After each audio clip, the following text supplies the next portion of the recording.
الله من الشيطان الرجيم بسم الله الرحمن الرحيم تبارك الذي جعل في السماء بروجا وجعل فيها سراجا وقمرا منيرا وهو الذي جعل الليل والنهار خلفة لمن أراد أن يذكر أو أراد شكورا۔ بابرکت ہے وہ ذات جس نے آسمان میں برج بنائے اور ان میں آفتاب کا نہایت روشن چراغ بنایا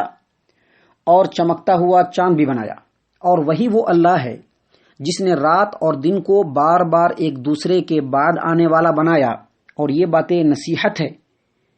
اس شخص کے لیے، اس انسان کے لیے جو غور کرنا چاہے اور شکر گزاری کا ارادہ کرے۔ محترم سامعین کرام، یہ سورۃ الفرقان ہے۔ سورۃ الفرقان سورہ نمبر 25 سے آیت نمبر 61 اور 62، 60 پر 1 اور 60 پر 2، یعنی 61 اور 62 یہ دو آیات اس کی تلاوت کی گئی اور اس کا ترجمہ آپ کے سامنے پیش کیا گیا۔ یہ دو آیتیں، ان دونوں آیات کے اندر اللہ تبارک و تعالیٰ نے اپنی عظمت اور کبریائی کو، اپنی وحدانیت کے ثبوت کو پیش کیا ہے، واضح کیا ہے اور تمام انسانوں کو بتلایا ہے کہ اگر انسان اس کائنات میں پھیلی ہوئی اللہ تبارک و تعالیٰ کی نشانیوں پر غور کرے، وہ نشانیاں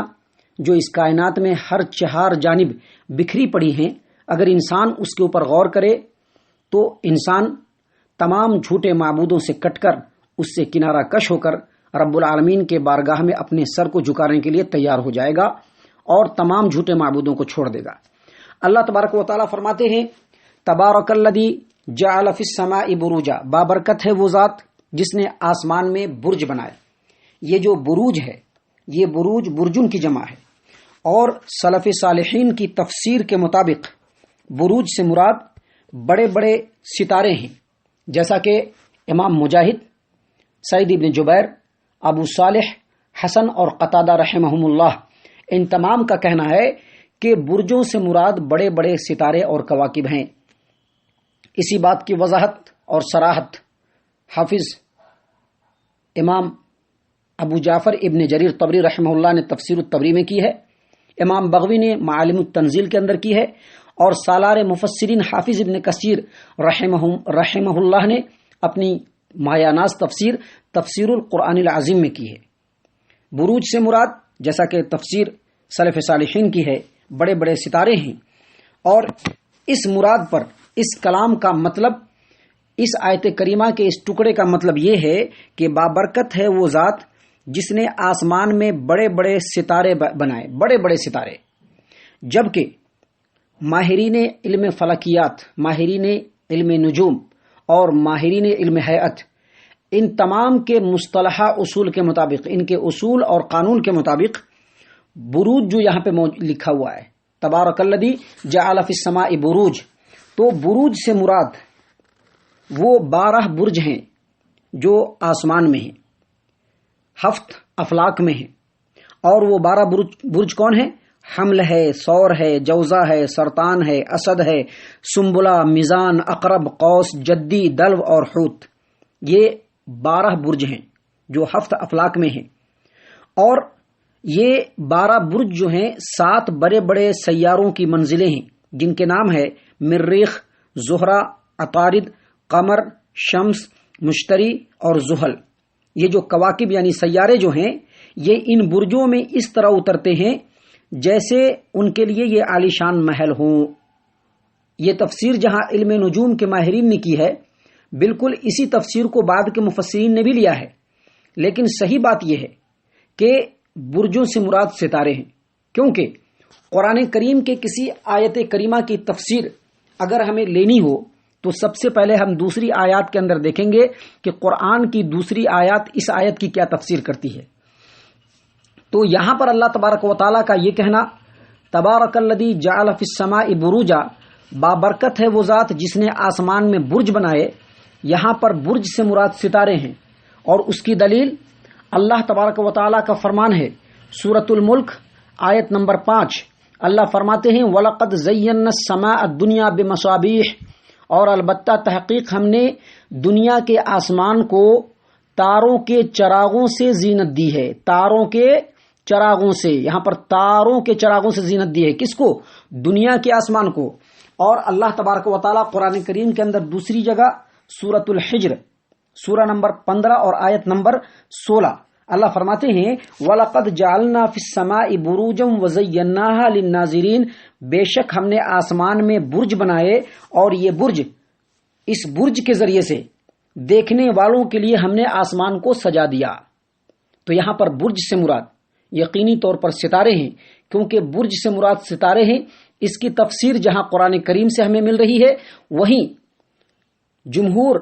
مفسرین اور خاص طور سے کبار مفسرین جس میں امام مجاہد ہیں، امام سعید ابن جبیر ہیں، ابو صالح ہیں، حسن ہیں اور قتادہ ہیں، ان تمام نے اس سے مراد بڑے بڑے ستارے ہی لیے ہیں، اور قرآن نے بھی اسی بات کی طرف وضاحت کی ہے۔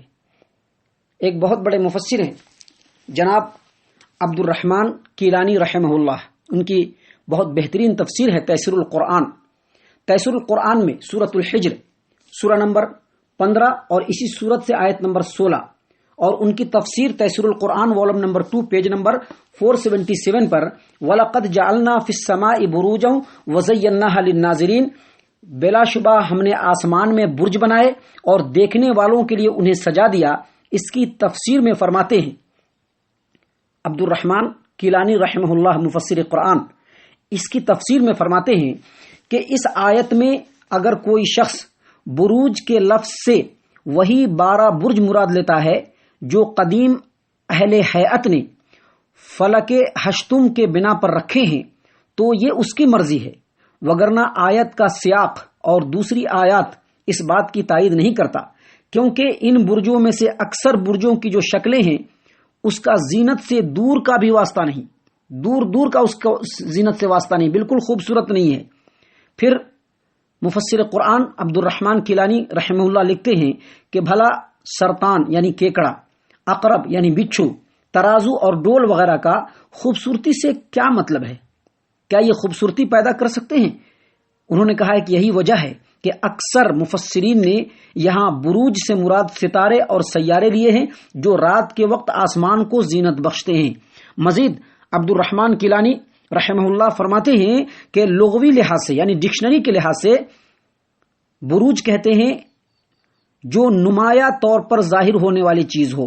نمایاں طور پر ظاہر ہونے والی ہر چیز کو برج کہہ سکتے ہیں، چاہے وہ کوئی عمارت ہو یا کوئی گنبد ہو یا کوئی قلعہ ہو۔ مطلب یہ کہ اللہ تعالیٰ نے آسمان کو ایسا مزین بنا دیا جو بذات خود اس کی قدرت کی بہت بڑی نشانی ہے، پھر اس کے بعد کسی اور نشانی کی کیا ضرورت؟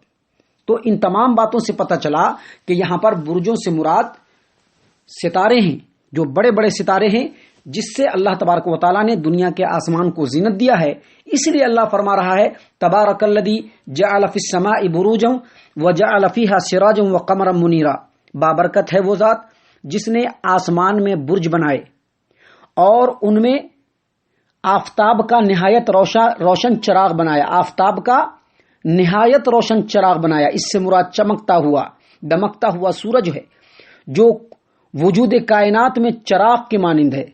جیسا کہ اللہ تبارک و تعالیٰ سورہ نبأ میں فرماتے ہیں وَجَعَلْنَا سِرَاجًا وَهَّاجًا، ہم نے آفتاب کا روشن چراغ بنایا، وَقَمَرًا مُنِيرًا، اور چمکتا ہوا چاند بھی بنایا۔ اور چاند کی روشنی سورج کی روشنی سے بالکل ڈیفرنٹ ہے، اس طرح سے نہیں ہے بلکہ بالکل ڈیفرنٹ ہے۔ اللہ تبارک و تعالیٰ سورہ یونس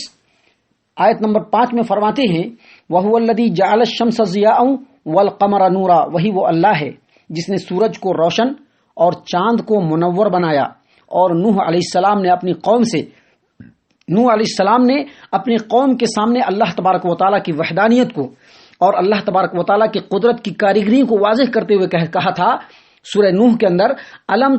سورہ نوح کے اندر اللہ فرماتے ہیں الم تروا کیف خلق اللہ سبع سماوات طباقا وجعل القمر فیہن نورا وجعل الشمس سراجا، کیا آپ لوگوں نے دیکھا نہیں کہ اللہ نے 7 آسمان تہ بتہ کیسے بنائے ہیں، اور اس نے چاند کو ان میں زمین کا نور بنایا اور سورج کو چراغ ٹھہرایا ہے۔ اسی بات کو اللہ تبارک و تعالیٰ اس آیت کریمہ یعنی سورۃ الفرقان آیت نمبر 61 میں فرماتے ہیں تبارک الذی جعل فی السماء بروجا وجعل فیہا سراجا وقمرا منیرا، بابرکت ہے وہ ذات جس نے آسمان میں برج بنائے اور ان میں آفتاب کا چمکتا ہوا چراغ بنایا، روشن چراغ بنایا اور چمکتا ہوا چاند بھی بنایا۔ یہ چاند اور سورج یہ اللہ تبارک و تعالیٰ کی بہت بڑی نشانی ہے، اور چاند اور سورج دونوں کی روشنی میں فرق ہے، اور ان دونوں کے بہت سارے فائدے ہیں۔ دن کے وقت سورج جو ہے روشنی کا سب سے بڑا قدرتی سورس اور منبع اور ذریعہ ہے، اور رات کے وقت چاند روشنی کا ذریعہ ہے۔ پھر ان دونوں کی روشنی میں بڑا فرق ہے۔ سورج کی روشنی میں تپش ہوتی ہے، حرارت ہوتی ہے، وہ سرخی مائل ہوتی ہے، اس کی شعاعیں اور کرنیں انسان کے آنکھ کے سامنے والے پردے پر پڑے تو بڑی تکلیف ہوتی ہے، سخت کفت ہوتی ہے، جبکہ چاند کی روشنی میں ایک سرور بخش ٹھنڈک ہوتی ہے، انسان کا جی چاہتا ہے کہ اس کی طرف دیکھتا رہے، یہاں تک کہ چاند کی چاندنی کا تصور ہی ہر شخص کی خوشی کا باعث ہے۔ پھر ان دونوں سیاروں سے ہمیں صرف روشنی ہی حاصل نہیں ہوتی، بلکہ اس کے اور بھی بہت سارے فوائد ہیں۔ مثال کے طور پر فصل جو ہمارے ہوتے ہیں، فصل ہماری جو پیداوار، غلہ، چاہے وہ پھل ہو، چاہے وہ اناج ہو، چاہے وہ ساگ اور سبزی ہو، اس کے پکنے کا جو پکتے ہیں دراصل سورج کی گرمی سے ہی پکتے ہیں۔ یہ جو دھوپ کی شدت اور حرارت ہے، اس سے کئی قسم کے نقصان دہ کیڑے اور جراثیم مر جاتے ہیں۔ ہر جاندار کی زندگی کی صحت کے لیے اور اس کی زندگی کو باقی رکھنے کے لیے دھوپ کی ایک معین مقدار اس کو ملنا انتہائی ضروری ہے۔ اسی طرح سے جب چاند زائد النور ہو جاتا ہے، چاند کی روشنی جب بڑھ جاتی ہے تو اس دوران پھلوں میں تیزی سے رس پیدا ہونے لگتے ہیں۔ خلاصہ کلام یہ کہ یہ دونوں چیزیں مطلب سورج اور چاند یہ انسانوں کے لیے، پورے کائنات کے لیے نہایت فائدہ مند ہے،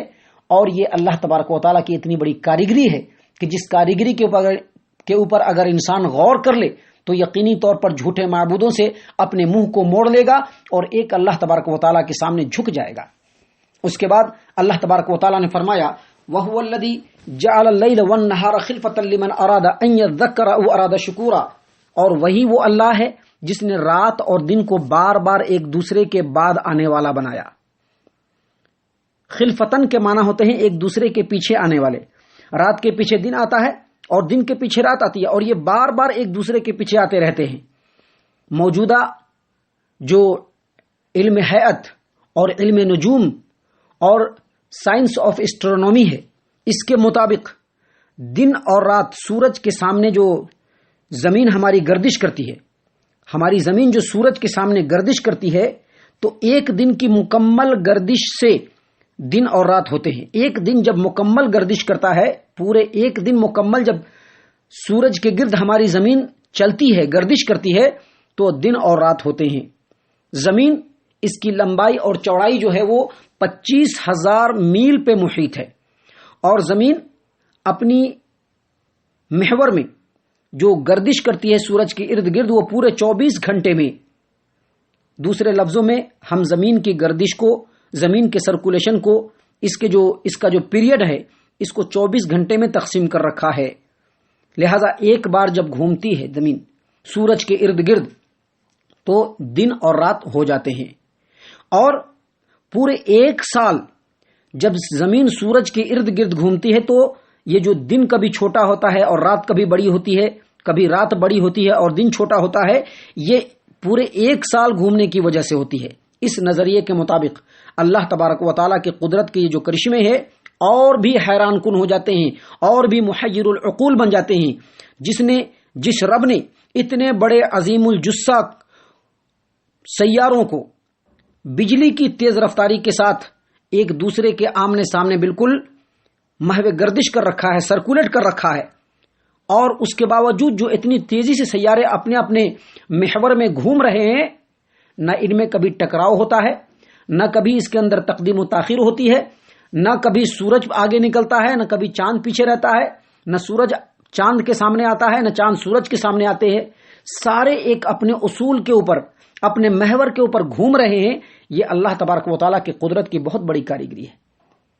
نہ دن کبھی تاخیر سے ہوتی ہے، نہ رات کبھی لیٹ سے آتا ہے، نہ سورج کبھی تاخیر سے نکلتا ہے، نہ چاند کبھی تاخیر سے نکلتا ہے۔ سب اپنے اپنے محور پر بالکل لگے بندھے اصول کے مطابق چکر کاٹ رہے ہیں۔ اللہ تبارک و تعالیٰ نے اسی بات کو قرآن کریم کے اندر سورہ یاسین کے اندر فرمایا، لَلشَّمْسُ يَنبَغِي لَهَا أَن تُدْرِكَ الْقَمَرَ وَلَا اللَّيْلُ سَابِقُ النَّهَارِ، نہ تو سورج کو ہی یہ حق ہے اور مجال ہے کہ وہ چاند کو جا پکڑے اور اس کی روشنی کو ختم کر دے، اور نہ ہی رات دن سے پہلے آ سکتی ہے، بلکہ جو جیسے ہے اور جس اصول کے مطابق چل رہا ہے اسی اصول کے مطابق چلتا رہے گا۔ اور اس میں غور و فکر کرنے کی اللہ تبارک و تعالیٰ دعوت مشرکین مکہ کو بھی دے رہا ہے اور تمام انسانوں کو دے رہا ہے کہ دیکھو یہ اللہ تبارک و تعالیٰ کی قدرت کی کاریگری ہے، یہ اللہ جو اتنا عظیم ہے اور اتنے عظیم نظام اور سسٹم کو چلا رہا ہے، اس کو چھوڑ کر جھوٹے معبودوں کی طرف کیوں بھاگے جا رہے ہو؟ اس لیے اللہ تبارک و تعالیٰ نے فرمایا لمن اراد ان یذکر او اراد شکورا، یہ جو نشانیاں اللہ تبارک و تعالیٰ بیان فرما رہا ہے یہ باتیں اس شخص کے لیے اور اس انسان کے لیے نصیحت ہے جو غور کرنا چاہے اور رب العالمین کا شکر گزار بندہ بننا چاہے، اسی کے لیے یہ نصیحت ہے کہ اس پر غور کرے، نصیحت حاصل کرے اور رب کا شکر گزار بندہ بن جائے اور اللہ تبارک و تعالیٰ کے سامنے سر کو جھکانے لگے، دوسرے تمام جھوٹے معبودوں سے کٹ جائے۔ اللہ تبارک و تعالیٰ سے دعا ہے کہ اللہ تبارک و تعالیٰ ہم تمام کو ان آیات کے اوپر غور و فکر اور تدبر کرنے کی توفیق عنایت فرمائے، آمین یا رب العالمین۔ وما علینا الا البلاغ المبین۔